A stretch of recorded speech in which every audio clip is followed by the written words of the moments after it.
BMS academy में आपका स्वागत है। नेक्स्ट ग्रुप जो हमारे पास अवेलेबल है वो है टेक्स्ट के रूप में। टेक्स्ट में हमारे पास काफ़ी सारे कमांड्स अवेलेबल हैं। Text box, header footer, word art, date and time, slide number और ऑब्जेक्ट। सबसे पहले इसमें टेक्स्ट बॉक्स की कमांड अवेलेबल है। टेक्स्ट बॉक्स पे क्लिक करें, आप स्लाइड पे जाके ड्रैग करें तो आपके पास एक एरिया अवेलेबल हो जाएगा जहां आप कुछ भी टाइप कर सकते हैं। तो एक तरह से प्लेस होल्डर आपके पास अवेलेबल हो जाता है टेक्स्ट बॉक्स के साथ। उसमें आप कुछ भी टाइप कर सकते हैं।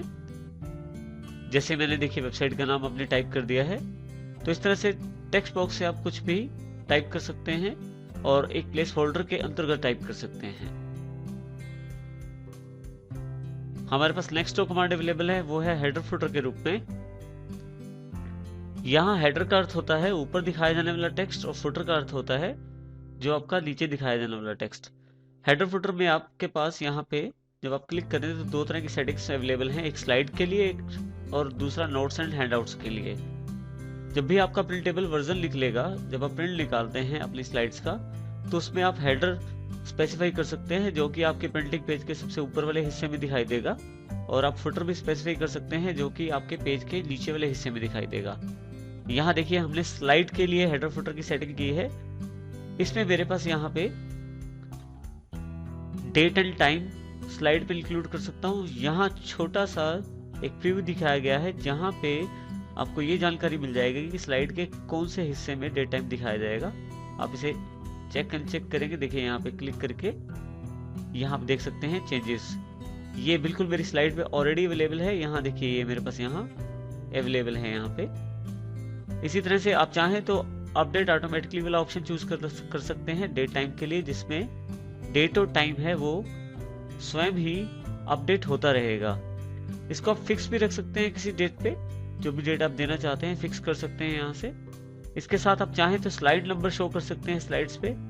देखिए यहाँ से ऑन ऑफ भी कर सकता हूँ, और उसका हल्का सा फर्क अगर आप प्रीव्यू पे ध्यान दें तो यहाँ पे इसका जो फर्क है वो दिखाई दे रहा है।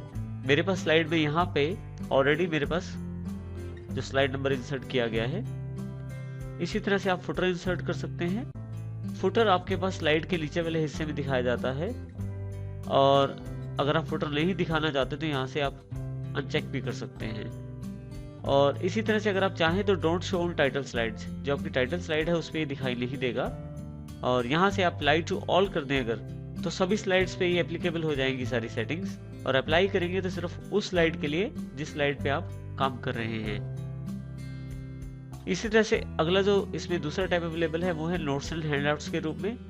प्रिंटेबल वर्जन में आपके पास जब आप प्रिंट निकालते हैं तो उसमें भी काफी सारी चीजें अवेलेबल हो जाती हैं हेडर फुटर में। यहाँ पे हमारे पास क्या क्या चीजें आप पेज पे इंक्लूड करना चाहते हैं। डेट और टाइम देखिए प्रीव्यू दिखाया गया है। जैसे ही मैं इसे अनचेक या चेक करता हूँ तो देखिए इस वाले हिस्से में आपके पास डेट टाइम रिपेंस्ड किया गया है। फिर से अपडेट कर सकते हैं ऑटोमेटिकली आप, और चाहे उसे फिक्स रख सकते हैं। इसी तरह से आप हेडर जो है वो दिखा सकते हैं। हेडर प्रीव्यू वाले इस हिस्से लेफ्ट साइड पे दिखाया जा रहा है, टॉप साइड पे। और इसी तरह से आप चाहें तो पेज नंबर स्पेसिफाई कर सकते हैं जो कि राइट साइड पे डाउन साइड दिखाया जा रहा है। फुटर आप यहाँ से स्पेसिफाई कर सकते हैं, और फिर से अप्लाई टू ऑल चाहें तो अप्लाई टू ऑल कर सकते हैं आप इसे।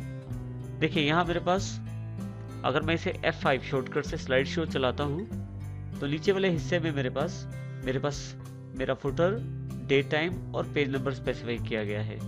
जैसे ही क्लिक करके मैं दूसरी स्लाइड पे जाता हूँ तो मेरे पास फिर से ये हर स्लाइड के अकॉर्डिंग अवेलेबल हो जाता है। और यहीं से अगर मैं फाइल पे प्रिंट पे क्लिक करता हूँ तो देखिए मेरे पास यहाँ पे प्रिंट प्रीव्यू में नोट्स एंड हैंडआउट्स का सारा जो हेडर फुटर है वो अवेलेबल हो जाते हैं, जो कि मेरे पास प्रिंटेबल वर्जन के लिए उपलब्ध हैं।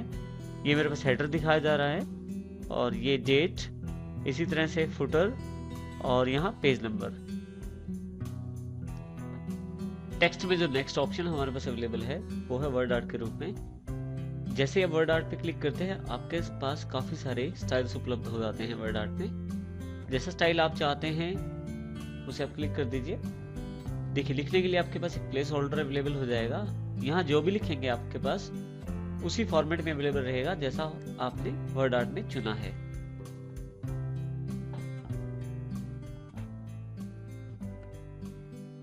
देखिए अब जैसा फॉर्मेट मैंने चुना उस फॉर्मेट में वो आपके पास एप्लीकेबल हो गया है। यदि आप इसे सिलेक्ट करके फिर से इंसर्ट पे जाते हैं, वर्ड आर्ट में आप इसका स्टाइल चेंज भी कर सकते हैं। देखिए वर्ड आर्ट से आप इसका स्टाइल फिर से चेंज कर सकते हैं। इस तरह से आप वर्ड आर्ट का प्रयोग कर सकते हैं। स्लाइड पे यदि आप डेट टाइम डालना चाहते हैं तो टेक्स्ट में डेट टाइम कमांड अवेलेबल है।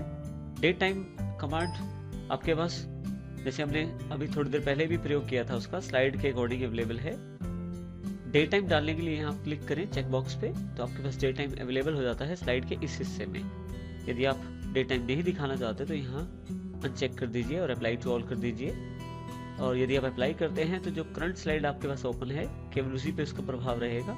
देखिए इसे मैं अप्लाई कर देता हूँ तो मेरे पास जो डेट दिखाई दे रही थी वो अब नहीं दिखाई दे रही है। इस तरह से डेट टाइम पे फिर से चेक कर देता हूँ, अप्लाई कर देता हूँ तो अब की बार वो डेट दिखाई दे रही है। इसी तरह से स्लाइड नंबर आप इंसर्ट कर सकते हैं यहाँ से चेक और अनचेक करके। जैसे अप्लाई करते हैं तो आपके पास अवेलेबल हो जाता है स्लाइड नंबर। लास्ट जो इसमें ऑप्शन हमारे पास अवेलेबल है वो है ऑब्जेक्ट के रूप में। ऑब्जेक्ट का अर्थ है कि आप अपने पावर पॉइंट सॉफ्टवेयर में किसी दूसरे सॉफ्टवेयर का प्रयोग कर सकते हैं। इस तरह से आपको पूरा एनवायरनमेंट दूसरे सॉफ्टवेयर का मिल जाता है और आप उसके टूल्स का प्रयोग भी कर सकते हैं पावर पॉइंट के भीतर। इस ऑब्जेक्ट पे क्लिक करें। देखिए आपके पास यहाँ काफी सारे ऑप्शंस अवेलेबल हैं। ये डिपेंड करते हैं आपके कंप्यूटर में कितने सॉफ्टवेयर इंस्टॉल्ड हैं, उसके आधार पे आपके पास यहाँ पे ऑब्जेक्ट टाइप अवेलेबल हो जाते हैं। मान लीजिए यहाँ मैं एक्सेल की वर्कशीट चाहता हूँ तो एक्सेल वर्कशीट पे क्लिक कर देता हूँ। जैसे ही मैं ओके करता हूँ मेरे पास एक्सेल की शीट अवेलेबल हो जाती है और जो भी एनवायरनमेंट पावर पॉइंट का था वो अब एक्सेल में कन्वर्ट हो गया है। देखिए यहाँ पे सभी टूल्स एक्सेल के अवेलेबल हो गए हैं मेरे पास। अब जो शीट है उसके भीतर मैं एक्सेल वाले सभी काम कर सकता हूँ। और यदि आप इस एरिया जो सिलेक्टेड एरिया से बाहर क्लिक करें तो आप फिर से पावर पॉइंट में वापस आ जाएंगे। आपका पावर पॉइंट एनवायरनमेंट फिर से खुल जाएगा। फिर से यदि आप वापस जाना चाहते हैं तो डबल क्लिक करें बॉक्स पे और फिर से आप एक्सेल एनवायरनमेंट में चले जाएंगे। तो इस तरह से आप इसका प्रयोग कर सकते हैं ऑब्जेक्ट का। ऑब्जेक्ट जो आपका निर्भर करता है वो आपके कंप्यूटर में कितने सॉफ्टवेयर इंस्टॉल्ड हैं इस पर निर्भर करता है। यदि आप टेबल नहीं चाहते तो क्लिक करके डिलीट का बटन दबा दीजिए सिलेक्ट करके टेबल को, आपका टेबल डिलीट हो जाएगा। वर्ड आर्ट को डिलीट करने के लिए वर्ड आर्ट सेलेक्ट करें और डिलीट का बटन दबा दें, वर्ड आर्ट भी डिलीट हो जाएगा यहाँ से। इस तरह से आप टेक्स्ट ग्रुप के ऑप्शंस का प्रयोग कर सकते हैं।